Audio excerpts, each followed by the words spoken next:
काय हो बारामतीच्या मोठ्या ताई, तुम्ही तर मागे म्हणाला होतात की मराठा आरक्षणाव्यतिरिक्त आणखीनही महत्वाचे प्रश्न राज्यात आहेत. आठवत नसेल ना तर ही स्मरणगोळी तुम्हाला मी देते. पवार साहेब दोनदा नाही 4 वेळा मुख्यमंत्री होते.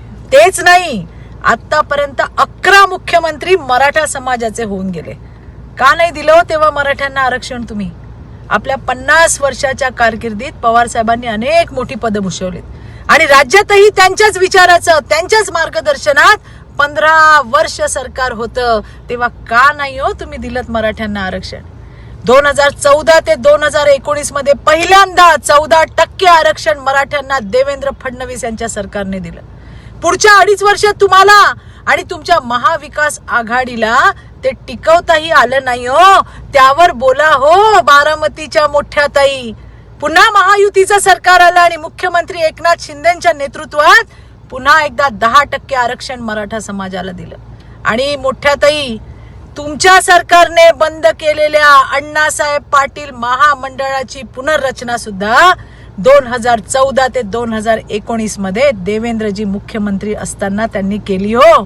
आणि आता लाखो मराठा तरुण तरुणी उद्योजक बनलेत. 13,000 कोटींचं कर्ज महामंडळाला देण्यात आलंय आणि त्यातील जवळपास 1,300 कोटींचा व्याज परतावा राज्य सरकारच्या माध्यमातून अण्णासाहेब पाटील महामंडळाला दिला गेला. जे महामंडळ मराठा समाजाच्या तरुणांसाठी होतं ते तुमच्या सरकारने बंद केलं. तुम्ही त्यावेळेला कुठे होतात हो मोठ्या ताई बारामतीच्या? इतर समाजाप्रमाणे मराठा समाजातील विद्यार्थ्यांना शिष्यवृत्ती मिळाली पाहिजे या हेतूने बार्टीच्या धर्तीवर सारथी महामंडळ स्थापन करण्यात आलं. अरे तुमचं एकच लक्ष, समाजाची घडी विस्कटवायची आणि त्याचं खापर देवेंद्रजींवर फोडायचं.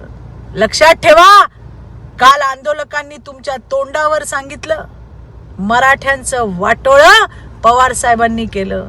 हे सत्य.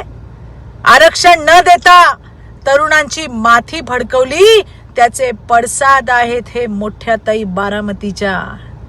आणि सगळ्यात महत्वाचं, मोठ्या ताई, तू इधर उधर की बात मत कर.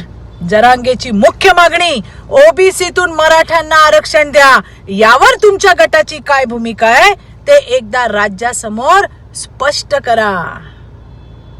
धन्यवाद. जय हिंद, जय महाराष्ट्र.